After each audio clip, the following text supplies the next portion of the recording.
Vous savez, on dit souvent que chaque achat est un peu comme un vote. Eh bien, c'est exactement l'idée fascinante qui se cache derrière la consommation responsable.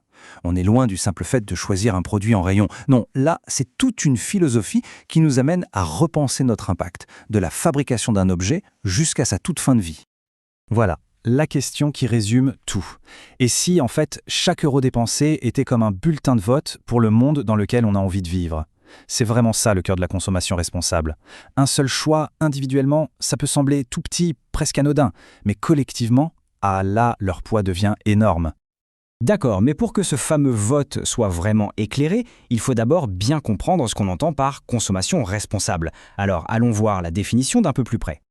En fait, toute l'idée repose sur un équilibre parfait entre trois grands piliers.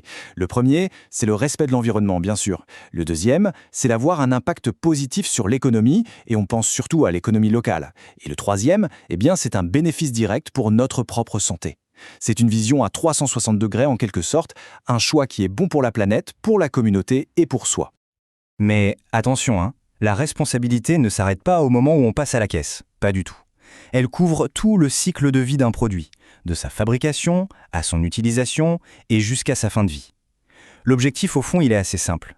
C'est de sortir de ce modèle un peu dépassé du acheter, utiliser, jeter pour adopter une approche qui est beaucoup plus intelligente et qui gaspille moins. Bon, tout ça, ça peut sembler un peu abstrait. Alors, comment cette philosophie se traduit dans notre quotidien, concrètement? On va prendre 3 exemples qui vont, je pense, tout éclaircir. Prenons le covoiturage. Ça, c'est l'exemple parfait de la consommation collaborative. Plutôt que d'avoir 4 voitures avec une seule personne dedans, on a une seule voiture qui en transporte 4. L'efficacité est maximale, c'est logique. Ensuite, il y a le marché de l'occasion. C'est une manière toute simple de donner une seconde vie à un objet. Et puis bien sûr, le recyclage, qui a ce pouvoir incroyable de transformer nos déchets en nouvelles ressources. Et justement, derrière l'occasion et le recyclage, se cache un objectif qui est à la fois simple et très ambitieux, symbolisé par ce chiffre 0. 0 déchet. C'est un idéal vraiment puissant qui consiste à détourner les objets de la poubelle pour les réinsérer dans un tout nouveau cycle de vie. Au-delà de la gestion de nos objets, il y a une autre approche qui est tout aussi puissante. C'est de repenser la distance que parcourent les choses que nous achetons. Et c'est précisément là qu'intervient le concept de circuit court. L'idée est vraiment simple, mais ses implications, elles, sont profondes. Plutôt qu'un produit qui a fait le tour du monde pour arriver jusqu'à nous, le circuit court va privilégier ce qui est produit localement. Ça veut dire moins d'intermédiaires, beaucoup moins de kilomètres et une connexion bien plus directe entre le producteur et le consommateur. Et alors concrètement, les avantages sont multiples. Moins de transport, ça veut dire moins de pollution et souvent moins d'emballage superflu.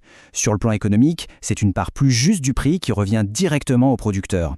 Et puis surtout, ça redonne le pouvoir d'agir. Chaque choix local devient une participation directe et super efficace à la lutte contre le changement climatique. Alors, quand on met tout ça bout à bout, les impacts positifs sont assez impressionnants. Que ce soit pour la planète ou pour nos communautés, tout le monde y gagne. D'un côté, on a les bénéfices pour l'environnement qui sont très clairs. Moins d'émissions de gaz à effet de serre, moins de déchets qui finissent à la poubelle et une vraie lutte contre le gaspillage. Et de l'autre, le gain pour la communauté est tout aussi important, avec une rémunération plus juste pour les producteurs locaux. C'est ce qu'on appelle un véritable cercle vertueux. Alors la grande question, c'est par où commencer? L'idée, ce n'est évidemment pas de tout révolutionner du jour au lendemain. Covoiturage, achat d'occasion, produit local, il s'agit simplement de choisir sa prochaine petite action. Parce que chaque geste, aussi petit soit-il, est une pierre qu'on ajoute à l'édifice d'un modèle plus durable. La vraie question, c'est donc, quel sera notre prochain vote ?